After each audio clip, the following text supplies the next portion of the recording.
Morning everyone welcome back to Zafar education. నేను మీ జాఫర్. ఈరోజు ప్రధాన దినపత్రికలో వచ్చినటువంటి విద్యా ఉద్యోగ సమాచారానికి సంబంధించినటువంటి అప్డేట్స్ని అయితే మనము వన్ బై వన్ తెలుసుకునే ప్రయత్నం అయితే చేద్దాము. తెలుసుకునే ముందు మన యొక్క ఛానల్ అయితే సబ్స్క్రైబ్ చేసుకోండి. అదేవిధంగా మీ మిత్రులకు షేర్ చేయండి. మన యొక్క వీడియోస్ని లైక్ చేసే ప్రయత్నం చేయండి. మీకు డిఎస్సికి సంబంధించిన కాంటెంట్ నోట్స్ పీడిఎఫ్ రూపంలో మన యొక్క వాట్సాప్ గ్రూప్లలో అయితే సెండ్ చేయడం జరుగుతుంది. మీకు కావాలి అనుకుంటే మన యొక్క వాట్సాప్ గ్రూప్లలో జాయిన్ అవ్వండి. మన యొక్క వాట్సాప్ గ్రూప్ యొక్క లింక్ డిస్క్రిప్షన్లో ఇస్తాను. అదేవిధంగా మన యొక్క మీకు డిఎస్సికి సంబంధించినటువంటి లైవ్ టెస్ట్లను కూడా మన యొక్క ఛానల్ ద్వారా మీకు అందించడం జరుగుతుంది. అవి కూడా ఫ్రీగానే అందించబడతాయి. వాటిని కూడా మీరు అటెంప్ట్ చేయండి. మీకు మంచి యూస్ఫుల్గా ఉంటుంది. నేను ఎప్పటి నుండో చెప్తూనే ఉన్నాను, ఖచ్చితంగా టెట్ ఎగ్జామ్ ఉంటుందని. మన యొక్క ఛానల్లో నేను ఫస్ట్ నుండి వీడియో చేసిన కానుండి టెట్ ఎగ్జామ్ ఖచ్చితంగా ఉంటుందని చెప్తూ వస్తున్నాను. ఖచ్చితంగా టెట్ అనేది ఇక్కడ మనకు మొదటి అప్డేట్ చూసుకున్నట్లయితే ఏప్రిల్లోనే టెట్ 60,000 మంది టీచర్లు రాసే అవకాశం, పదోన్నతులకు అనివార్యంగా మారిన అర్హత పరీక్ష, ఉపాధ్యాయ ఖాళీలపై స్పష్టత వస్తేనే మెగా డిఎస్సి. నేను ఫస్ట్ నుండి చెప్తూనే వస్తున్నా, టెట్ ఉంటుందని ఎగ్జామ్. ఖచ్చితంగా టెట్ ఎగ్జామ్ ఉంటుంది. టీచర్లతో పాటు అందరు రాసే అవకాశం ఉంది. అందరు రాసుకోవచ్చు. సపరేట్గా టీచర్స్కి ఎగ్జామ్ పెట్టే అవకాశం లేదు. రూల్స్ అనేటివి అగెనిస్ట్గా ఉంటుంది అట్లా పెడితే. కాబట్టి అందరికీ కలిపే టెట్ ఎగ్జామ్ ఉంటుంది. టెట్ ఎగ్జామ్ అయిన తర్వాత కరెక్ట్ 1 మంత్లో మీకు మే లేదా జూన్లో మీకు మళ్ళీ డిఎస్సి ఎగ్జామ్ కండక్ట్ చేయడం జరుగుతుంది. దాదాపుగా మేలోనే కంప్లీట్ కావాలి. ఏమన్నా లీగల్గా ఏమైనా ప్రాబ్లమ్స్ వచ్చినప్పుడు మీకు ఒక 1 మంత్ ఎక్స్టెండ్ అటు ఇటు కావచ్చు. జూన్లో మీకు ఎగ్జామ్స్ పెట్టవచ్చు, లేదా మేలో 99% మేలో ఎగ్జామ్ అవుతుంది. ఒకవేళ మేలో కాకుండా మీకు జూన్లో అయితే 100% మీ యొక్క ఎగ్జామ్ అయితే కండక్ట్ చేయడం అయితే జరుగుతుంది. డిఎస్సికి సంబంధించి ఏప్రిల్లో టెట్ ఉంటుంది. టెట్ క్వాలిఫై కాని వాళ్ళు, టెట్ తక్కువ మార్క్స్ వచ్చిన వాళ్ళకి ఈ టెట్ అనేది చాలా మంచి అవకాశం మార్క్స్ పెంచుకోవడానికి కూడా.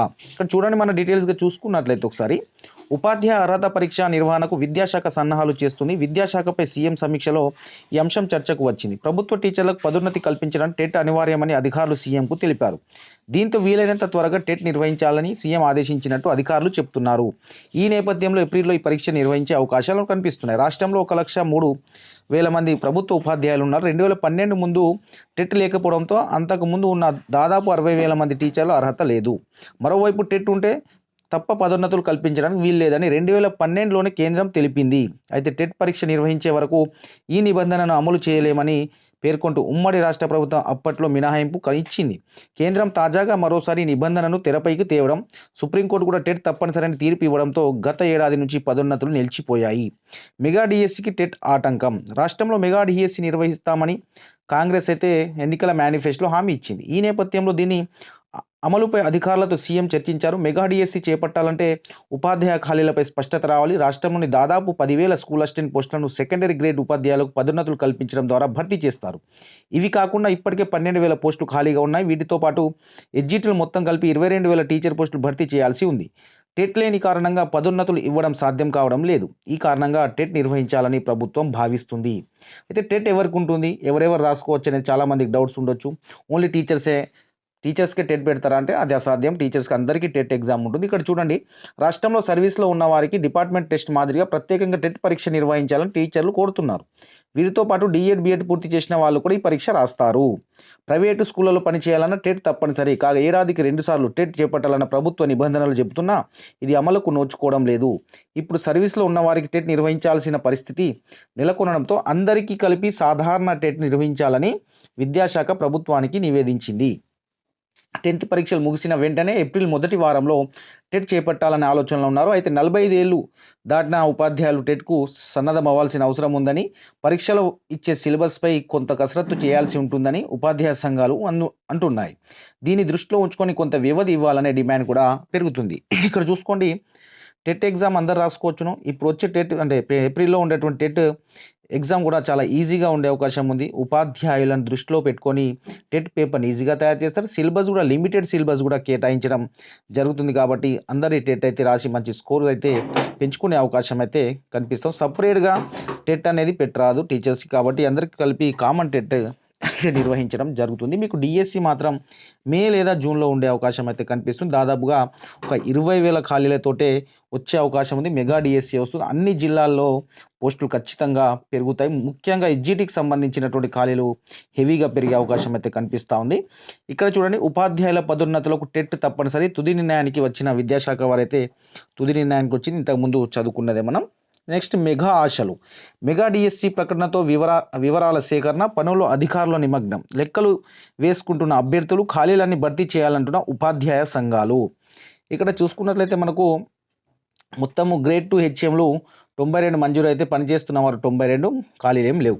ఎస్ఏ మ్యాథ్స్ చూసుకున్నట్లయితే 227 అయితే పనిచేస్తున్న వారు 191, ఖాళీలు ఉన్నాయి 36. ఎస్ఏ ఫిజిక్స్ ఇలా అన్ని సబ్జెక్టులకు సంబంధించినటువంటి ఖాళీలను అయితే ఇవ్వడం జరిగింది. మనకు ఖాళీగా ఉన్నాయి మొత్తం ఎస్ఏలు అండ్ హెచ్జిటీలు కలిపి 598. ఇది మనకు సాక్షిలో వచ్చినటువంటి డాటా అయితే ఈ విధంగా ఉంది. మొత్తం ఇక్కడ డీటెయిల్స్గా ఒకసారి చూసుకున్నట్లయితే మనము కాంగ్రెస్ ప్రభుత్వం ఏర్పడిన నెల రోజుల్లోనే ఉపాధ్యాయ పోస్టుల భర్తీ గ్రీన్ సిగ్నల్ ఇచ్చింది. ముఖ్యమంత్రి రేవంత్ రెడ్డి విద్యా వ్యవస్థ బలోపేతమే లక్ష్యంగా రాష్ట్ర విద్యాశాఖ ఉన్నతాధికారులు సమీక్ష నిర్వహించారు.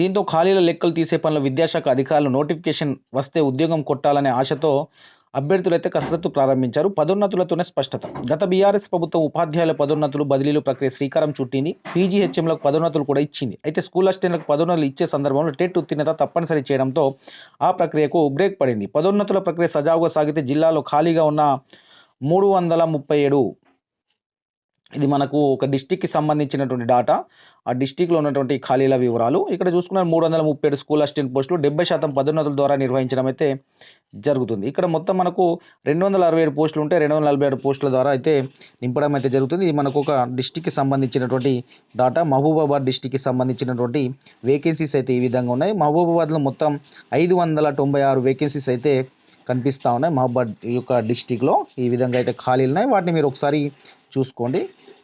నెక్స్ట్ అప్డేట్ చూసుకున్నట్లయితే మెగా డిఎస్సిపై చిగురిస్తున్న ఆశలు. ఇక్కడ చూడండి, మనకు ఉమ్మడి ఆదిలాబాద్కి సంబంధించినటువంటి వేకెన్సీస్ ఇవ్వడం అయితే జరిగింది. ఉమ్మడి ఆదిలాబాద్ జిల్లాలో అన్ని జిల్లాల్లో దాదాపు 4 జిల్లాలు ఆసిఫాబాద్, ఆదిలాబాద్, మంచిర్యాల, నిర్మల్ జిల్లాలో కూడా పోస్టులు అయితే పెరిగే అవకాశం అయితే కనిపిస్తూ ఉంది. ఎందుకంటే హెచ్జిటి పోస్టులు అనేటివి ఎక్కువ పెరిగే అవకాశం అయితే ఉంది. ఎందుకంటే ప్రమోషన్స్ అనేటివి హెచ్జిటి నుండి స్కూల్ అసిస్టెంట్ అవుతారు కాబట్టి హెచ్జిటి ఖాళీలు చాలా పెరిగే అవకాశం అయితే కనిపిస్తూ ఉంది. సో దానిలో భాగంగా చూసుకున్నట్లయితే మనకి ఇంతకుముందు ప్రకటించిన దాంట్లో ఆదిలాబాద్ జిల్లాలో మొత్తం 275 ఉంటే ఆసిఫాబాద్లో 289, మంచిర్యాలలో కిందటి ఏడాది అప్పటి ప్రభుత్వం విడుదల చేసిన నోటిఫికేషన్ ఈ విధంగా ఉంది. మంచిర్యాలలో 113, నిర్మల్లో మొత్తం 115 ఉన్నాయి. ఇక్కడ ఎస్ఏజిటీలు, ఎల్పీలు, పీటీలు డీటెయిల్స్గా ఉన్నాయి. మనకు ఇంతకుముందు ఉన్నటువంటి డాటా మళ్ళీ ఇవ్వడం అయితే జరిగింది. దాదాపుగా ఎన్ని పెరిగే అవకాశం ఉందంటే ఉమ్మడి జిల్లా వ్యాప్తంగా 160 మంది స్కూల్ అసిస్టెంట్లు పదోన్నతులు లభించింది మొత్తం 4 జిల్లాల్లో కలిపి. అయితే 70% మేర ఎగ్జిట్లకు రిజర్వ్ చేయగా మిగిలిన 30% పోస్టులు రిక్రూట్మెంట్ ద్వారా భర్తీ చేయాల్సి ఉంటుంది. కాబట్టి నిలిచిన ఎగ్జిట్ పదోన్నతులు జరిగితే ఉమ్మడి జిల్లా వ్యాప్తంగా 500కి పైగా పోస్టులు ఖాళీ అవుతాయి. మన యొక్క ఉమ్మడి జిల్లా ఏదైతే ఉందో ఆదిలాబాద్, ఆసిఫాబాద్, మంచిర్యాల, నిర్మల్ ఈ 4 జిల్లాల్లో దాదాపు 500కి పైగా పోస్టులు పెరుగుతాయి. ఈ పోస్టులు అన్నిటి మెగా డిఎస్లు భర్తీ చేయవచ్చు. ఒక్కో జిల్లాలో దాదాపు సగం పోస్టులు కొత్త డిఎస్సిలో పెరిగే అవకాశం అయితే కనిపిస్తూ ఉంది. కాబట్టి దాదాపుగా అన్ని జిల్లాలు, ఉమ్మడి జిల్లాల్లోనూ 4 జిల్లాల్లోనూ కూడా ఉమ్మడి ఆదిలాబాద్లో డిఎస్సికి సంబంధించిన పోస్టులు అయితే విపరీతంగా పెరిగే అవకాశం ఉంది. విపరీతంగా కొన్ని ఇంక్రీజ్ అయ్యే అవకాశం అయితే కనిపిస్తుంది. ఎక్కువగా అంటే హెచ్జిటి పోస్టులు ఎక్కువగా ఇంక్రీజ్ అయ్యే అవకాశం అయితే కనిపిస్తుంది. కాబట్టి ప్రిపేర్ అయ్యే వాళ్ళు కంటిన్యూ ప్రిపేర్ కావడానికి ప్రయత్నం అయితే చేయండి. ఖాళీల భర్తీపై కసరత్తు అయితే స్టార్ట్. ఇది పెద్దపల్లి జిల్లాకు సంబంధించి కూడా ఖాళీల వివరాలు అయితే తీసుకుంటున్నారు. ఎన్ని ఖాళీలు ఉన్నాయనేది పనిలో విద్యాశాఖ అధికారులు అయితే ఉన్నారు. మరి ఉపాధ్యాయ ఖాళీలు 358. ఇది కూడా సిరిసిల్ల జిల్లాకు సంబంధించినటువంటి డీటెయిల్స్ అయితే ఇవ్వడం జరిగింది. అక్కడ కూడా 358 ఉపాధ్యాయ ఖాళీలు అయితే మన రాజన్న సిరిసిల్ల జిల్లాలో కనిపిస్తున్నాయి. దానికి సంబంధించినటువంటి డాటాని సేకరిస్తున్నారు అధికారులు. నిరుద్యోగులు అయితే సన్నద్ధమవుతున్నారు. నెక్స్ట్ చూడండి, మెగా ఆశలు. ఇక్కడ మనకు సిద్దిపేట జిల్లాకు సంబంధించి కూడా పోస్టుల వివరాలు ఇవ్వడం జరిగింది. మొత్తం స్కూల్ అసిస్టెంట్లు 206, భాషా పండితులు 48, ఎస్జిటీలు 380, పీటీలు 16 అయితే ఉన్నాయి. ఇది సిద్దిపేట జిల్లాకు సంబంధించి. సూర్యాపేట జిల్లాలో కూడా ఖాళీలు పెరిగే అవకాశం ఉన్నాయి. ఇలా అన్ని జిల్లాల్లో ఖాళీలు అయితే పెరిగే అవకాశం ఉంది. అదేవిధంగా టీఆర్లో ప్రకటించిన 390, కరీంనగర్ జిల్లాలో కూడా 393 ఇంతకుముందు ప్రకటించారు. మెగా డిఎస్సి అయితే అవకాశాలు పెరుగుతాయని యువత అయితే భావిస్తున్నారు. ఇంకా పెరిగే అవకాశం అయితే ఖచ్చితంగా ఉంది. ఎందుకంటే ప్రమోషన్స్ ఉన్నాయి, ఆ తర్వాత రిటైర్మెంట్స్ ఉన్నాయి మార్చిలో. కాబట్టి వీటన్నిటిని దృష్టిలో పెట్టుకుంటే ఖాళీలు అనేటివి పెరిగే అవకాశం అయితే ఉన్నాయి అన్ని డిస్టిక్లలో. అదేవిధంగా మీ డిఎస్సి ఎగ్జామ్ కండక్ట్ చేయడం కానివ్వండి, రిక్రూట్మెంట్ చేయడం లేట్ అయితే ఆ ప్లేస్లలో విద్యా వాలంటీర్లను కొన్ని రోజులు పెట్టాలనే ఆలోచనలో కూడా ఉంది ప్రభుత్వం. ఎందుకంటే ప్రమోషన్ వచ్చేవాడిని రిలీవ్ చేయాలి అంటే అక్కడ టీచర్ ఉండాలి కాబట్టి టీచర్స్ రిక్రూట్మెంట్ మీద లేట్ అయ్యే అవకాశం ఉంటే ఖచ్చితంగా విద్యా వాలంటీర్లని తీసుకునే అవకాశం అయితే ఉంది. ఇక్కడ చూడండి, కరోనా కారణంగా 2020 మార్చి నుంచి తొలగించారు విద్యా వాలంటీర్ని. దాదాపుగా 12,600 మంది ఉండే. ఇప్పుడు స్కూల్ అసిస్టెంట్ ప్రమోషన్స్ కానీ ట్రాన్స్ఫర్స్ కానీ అవుతాయి. అయిన తర్వాత వాళ్ళు వేరే స్కూల్కి వెళ్ళాలంటే అక్కడ ఒక రిలీవర్ కావాలి కాబట్టి ఆ ప్లేస్లో ఎక్కడెక్కడ అవసరం ఉంటుందో అక్కడక్కడ మళ్ళీ విద్యా వాలంటీర్లను అయితే తీసుకునే అవకాశం అయితే కనిపిస్తుంది. వీరు డిఎస్సి రిక్రూట్మెంట్ అయ్యే వరకు మాత్రమే ఉంటారు. డిఎస్సి రిక్రూట్మెంట్కు మీకు జూన్, జూలై, ఆగస్ట్ ఈ 3 మంత్స్లలో కంప్లీట్ అయ్యే అవకాశం అయితే కనిపిస్తూ ఉంది. మనకు ఈరోజు ప్రధాన దినపత్రికలో వచ్చినటువంటి విద్యా ఉద్యోగ సమాచారం ఈ విధంగా ఉంది. టెట్ ఎగ్జామ్ అయితే ఉంటుంది, ప్రిపేర్ అవ్వండి. అదేవిధంగా డిఎస్సి ఎగ్జామ్ కూడా ఉంటుంది, మంచిగా ప్రిపేర్ అవ్వండి. టైం వేస్ట్ చేసుకోకండి. మన యొక్క ఛానల్ని సబ్స్క్రైబ్ చేయండి. మీకు డిఎస్సికి సంబంధించి ఏమైనా నోట్స్ కావాలనుకుంటే మీకు ఫ్రీగా మేము వాట్సాప్ గ్రూప్లో షేర్ చేయడం జరుగుతుంది. మన యొక్క వాట్సాప్ గ్రూప్లో జాయిన్ అవ్వండి. అదేవిధంగా మన యొక్క వీడియోస్ని అయితే లైక్ చేయండి. Thank you so much.